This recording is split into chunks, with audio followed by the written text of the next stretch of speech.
Hello, YTPC. This is Steve, and you're watching Smoking Cardboard. I am inside. It is a winter storm outside. I think we're only going to get like 3 inches, but it was enough to make the roads not good, and cars are in the ditch. Probably figuring out their tires aren't quite what they hoped or thought they would be. Smoking some guy with Hogarth Boson cut plug. You know, one of the lids that was on whatever that place is called. I made a video where you make those different lids. And I'm smoking that in my 7LE. Was there whatever it is, 603? No, it's not 603. 673 KS. Pretty pipe. I did some more work on it, trying to get it where I want it. Definitely learning lessons. Just trying to be patient with it, but trying to break in the pipe. I was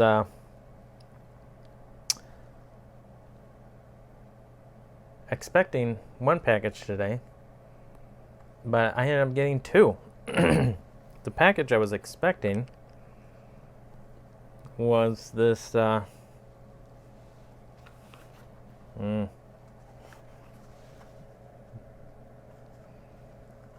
church warden, I don't know, whatever they call this stuff. I can't read this writing. Baldor, I don't know. It doesn't say on the end either. So for a long time, my wife has always wondered why I didn't have a cool church warden pipe. And I always thought they looked kind of impractical, but I did really like these ones that were wooden. They look really cool, but they're also 9mm, which is huge benefit for me.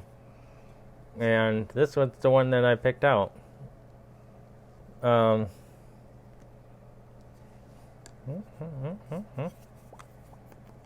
think it'll work great. I forgot to get super long filters. Duh. And luckily it comes with like 3 of them in the box, so score. I can make those work for a while, especially because I can use the little filter or shorter ones closer to the bowl where it actually gets pretty dirty. So I used New Pipe Tuesday. I used credit that I had gotten for trading in my pipes at Smoking Pipes. So I took advantage of the 15% off sale they had. And I think that was a great deal. Trade in some pipes that I didn't really want. I got credit. That whole thing kind of, I don't know, I was just going to try it out and see how it was. I don't know how many pipes I turned in, but I had a number of pipes that just weren't for me. Some of them I should have figured that out a while before. But I sent them in. I just knew that if I didn't like whatever they were offering, they would send them back. So it was just kind of like, whatever. I'll give it a try. And they were pretty cool. I mean, it took a long time. They said once they got there, like in a week and a half or 2 weeks, sent me an email saying, we got your pipes. We'll look at them. We'll let you know. Then it was like 3 weeks later that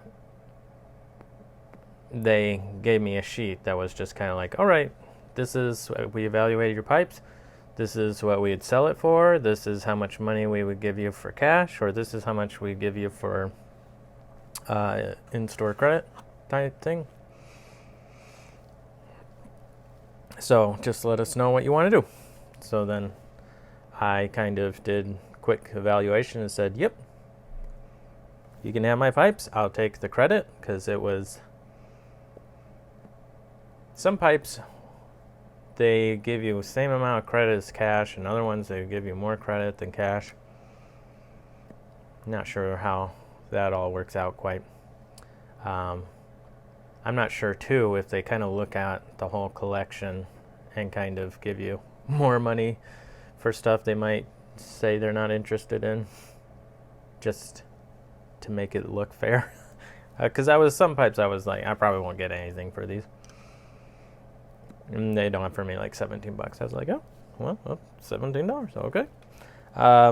So that ended up working out pretty well, and I bought this with some of the credit that I had from those pipes. But the other package I got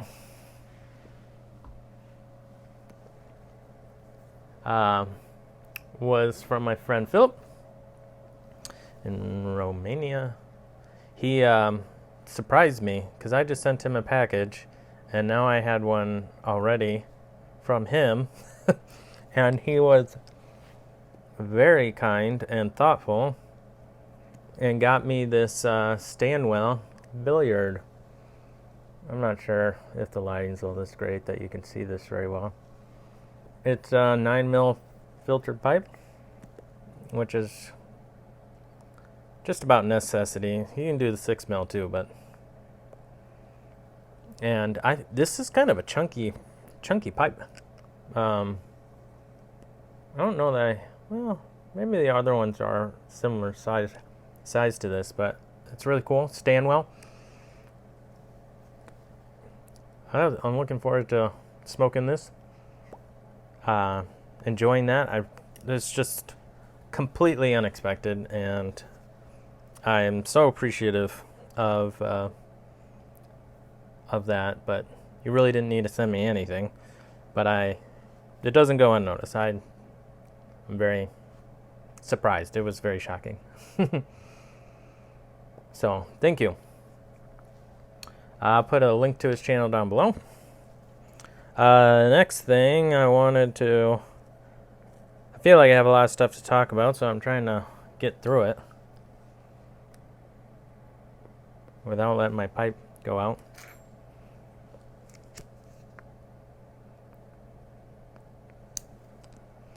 So, Andrew, the Southern Piper, whatever his channel is. I'm so bad at this. I really do watch all you guys' videos. Not all, but most.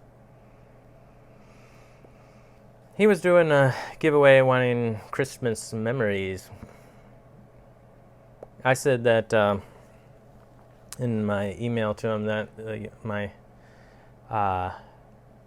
family Christmases were really pretty special. I can't think of the word. My mom was always very generous with her gift giving, and Dad, though, as my mom was buying all the gifts, most of the time. One time, I got a shotgun. I'm sure my dad was on that job. But they always made Christmas pretty magical with the presents and generosity there. They still continue to this day. Go crazy over the top for the kids of all me and my siblings. I'm sure that when they retire, all of that will change. But it's super kind of them to do, and I just remember going downstairs. One Christmas, I specifically remember because I was just sick. I was so sick, and I was just laying on the couch, sick. I didn't really want to open any presents. I was so sick. It was such a bummer Christmas.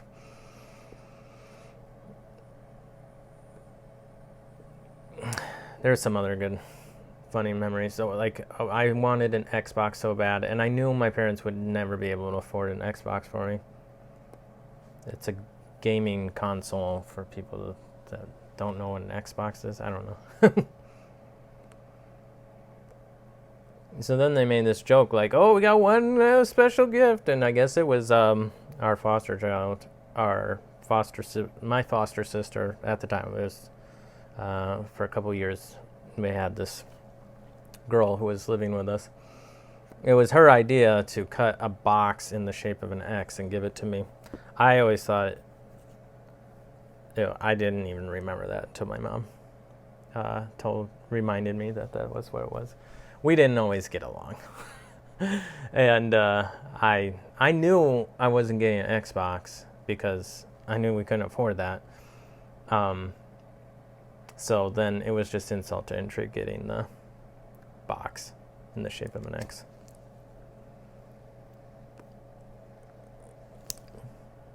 Those peers really know how to push your buttons.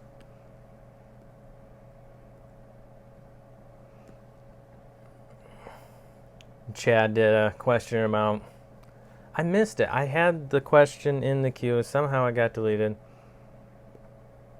But listening to his response and his wife's response, I kind of got the gist of what the question was.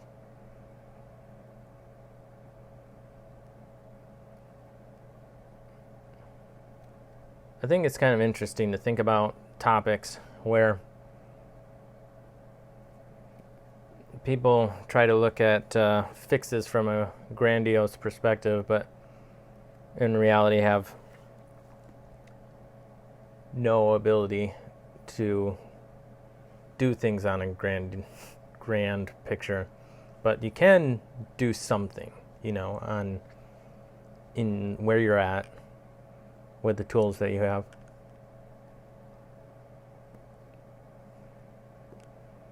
So I feel like that's a better question to most questions like that is how do you personally respond to homeless people?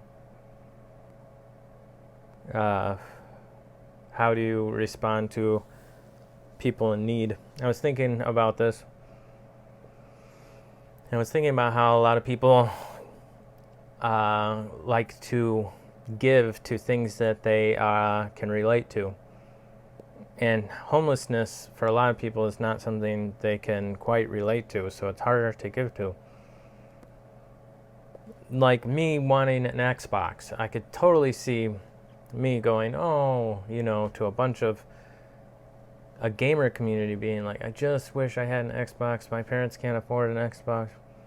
And they might have pooled money and gotten me an Xbox. And that would have been something that they would have taken joy in and just known about the experience with this Xbox that I was going to get experienced by, and they were just going to be fulfilled by that.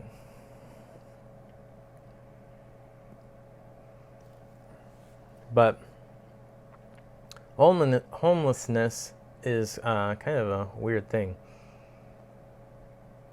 because so many of us are so detached from it. There is that YouTube channel that Chad mentioned, Soft White Underbelly, that I just have found to be incredibly helpful to just constantly be able to hear people's stories, whatever it might be. And sometimes we dehumanize the homeless. And I think that is a tragedy. I don't care if it's people who have addictions, people who have put themselves into that situation, people who have been given opportunities to leave and just stay there. They're still people. And I really appreciate all the people that devote so much of their lives to helping people, regardless of their mental and physical state and all these sorts of things. I think some of the things that was always hard to believe is when these school districts come out with, around here with me, my community, numbers of students that are homeless. And you're just like, that's a crazy number of people. But some of that, they're like, well, homelessness doesn't necessarily mean homelessness doesn't mean you're on the street. It can be just that you don't have like a permanent location, like maybe you're in someone else's house temporarily that becomes kind of long term, or some of these other things. Either way, they're people of need. So I think some of it is to remember that, like, everything can always take a standard form, and it's important to consider different ways that you can help. Now, homelessness is not everyone's responsibility. What do I mean? Not necessarily responsibility, but everyone has areas in which you have great opportunity to have impact and meaningful interaction with. And I think that everyone needs to pursue opportunities, because you can't just wait for all opportunities to come to you, to reach out and lift up people that are in need, and sometimes you will often find the people who are also in need themselves are the most able and willing to help those other people in need, because again, it comes back to the whole being able to relate. And when you don't have much, there's a lot less trying to protect what you have, if you only have $100 and that's what you got to figure out for food that week, giving someone else $5, it's kind of like, well, they got to eat too. I know what that's like, and I can probably make by with 95 instead of 100. But if you have, $500 of play money, not including the food, like sometimes it's hard to just give up of your extra. Then sometimes people with giving up out of their, need. It's kind of a interesting thing to think about, I guess. So anyway, it's worth. I didn't give any answers really with this. It was just kind of a thought process that this stuff doesn't fall into your lap generally to make impacts to people of need. You generally have to leave your sphere, your little bubble, and go seek it out, especially people who are doing well off, because you're going to tend to be around and relate to people that are like you. And not that people who were well off can't come into times of crisis of all sorts, and they need help too. But it's worth thinking about. Anyway, this is too long. Hope you guys all have a great day, night, evening, whatever, morning. We'll talk to you later. Have some smokes.